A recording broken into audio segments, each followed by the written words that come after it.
Now, I have been blogging and making websites and writing about things and oversharing about my life on the internet for about 16 years now. I started in 2000 while I was still in high school, not paying attention in class, trying to figure things out on the internet. If I knew that I could make money from the things I had been doing, I'd probably be a multi-millionaire by now. So my hope is that someone who's as much of a go-getter as I was at that age sees these videos and does something awesome for humanity and with their life. Okay, so I actually didn't make that many mistakes when I first started out on YouTube. I had been studying it for a long time. I had been following different YouTubers' careers. I had been following their business models, like just basically being a real creeper. So I suppose in that regard, one of the main things I did wrong on YouTube was waiting too long. It took me about 2 years of studying YouTube and internet business and online marketing before I actually made and uploaded a video. Now, if you already have an established business that you're trying to promote through YouTube, you'd have a separate strategy. And I talk about that in some of my workshops and some of my upcoming courses. But if you're kind of like how I was when I first started out, which was just an independent person who was kind of exploring YouTube and figuring things out on the internet, upload experimental videos. You never know what could happen with them. Because if you have a video that somehow gains traction on your channel, that builds you credibility, and Google, any subsequent videos you upload after that will have a better chance of getting seen by more people. The second mistake that I made is using my real name. Now, if I had a different name that was kind of normal sounding, you wouldn't suspect that it wasn't my real name. And there are actually a number of YouTubers who have normal sounding names that people just assume is their real name and actually isn't. Using my real name and having that attached to my videos and my online presence, it's not such a big deal. I thought it would be perfectly okay for me to do this because for some people there's considerations like if you're getting a job down the line, people might look at what you're talking about online, they might not like it, there might be a conflict of interest. For me, I committed to it 100%. I said, I am not sending a resume out and asking for a reference ever again. This internet thing is it for me and I don't care. I'm putting my name on this. Boom. If I had to do it all over again, I would probably go with a pseudonym of a normal sounding name. So that's something you might want to think about. You can also come up with something catchy that kind of sticks with people. Strangely enough, I learned some of my internet marketing skills from someone who goes by the name of Lazy Ass Stoner. I'll link him below. Okay, the third mistake, and this is a big one, buying equipment that I didn't know how to use.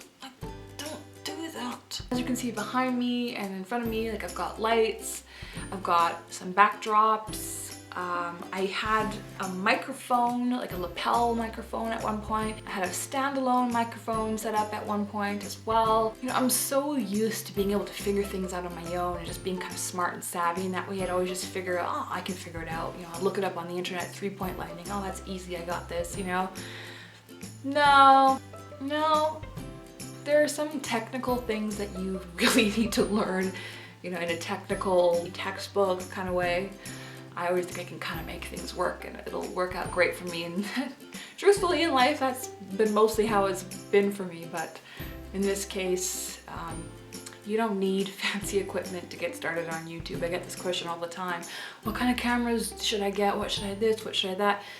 You can film on an iPhone these days and people won't even be able to tell. I've filmed some of my videos on, I have a Samsung Galaxy. You can get little holders from photography stores that will hold your cell phone in a tripod that you can arrange.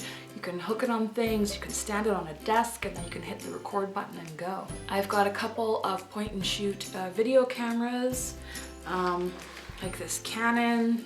It's a HD Vixia.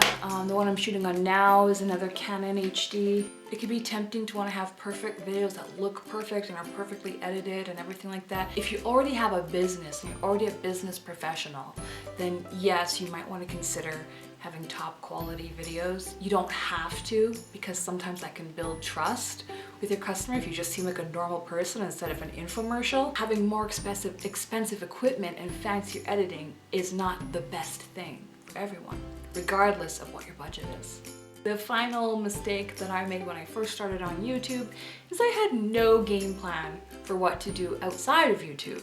I just saw YouTubers and I thought, oh great, like you become a YouTuber, you make money off ads, and you ride off into the sunset with it.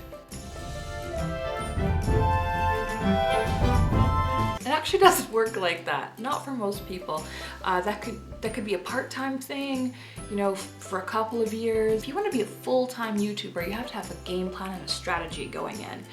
And it has to involve things that are outside of just making money off of ads. So once I realized that, a few years in, that's when I started developing, my ebook. I started doing workshops, speaking engagements, voiceovers. I had my Amazon store. I was doing coaching online and in person.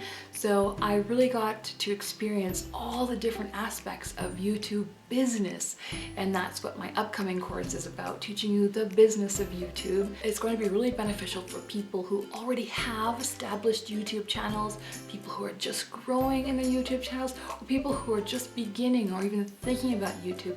Having an idea of where you want to take it down the road is really going to help you formulate those videos and that strategy to get you where you're going, so you're not just some person who uploads some videos to YouTube that aren't really gaining traction, you get frustrated and give up. I mean, that happens to so many people. So if you have a number of different ways that you're making money, it can kind of keep you going and support you to be able to spend more time to make more videos. I definitely recommend starting off with my ebook called How to Make Money on YouTube, Get More Views, Get More Subscribers, and Get Paid. If you're interested in that, make sure you check it out at youtubecreative.com. I've also got a link below this video with a coupon code. When you buy that book, you get a bonus that I wrote called YouTube Cheats. YouTube Cheats basically teaches you how to make the most money and get the most views on YouTube in the least amount of time. The tactics are totally legal. They're a little bit shady, but they work. Just make sure you use your powers for good, okay? When you buy my ebook, you get added to the list of people who will get first dibs on my new course when it comes out this spring. Make sure you join me for my live streamed event here on my YouTube channel. You can ask me anything. I'm going to be answering the most burning questions, and we've got some good ones, so you don't want to miss that. You'll also get a chance to ask me anything. You can ask me about living in the mountains. You can ask me about making money. You can ask me about anything you've seen on this channel so far, or anything you're just curious about. I hope to see you there. I will see you guys again very soon.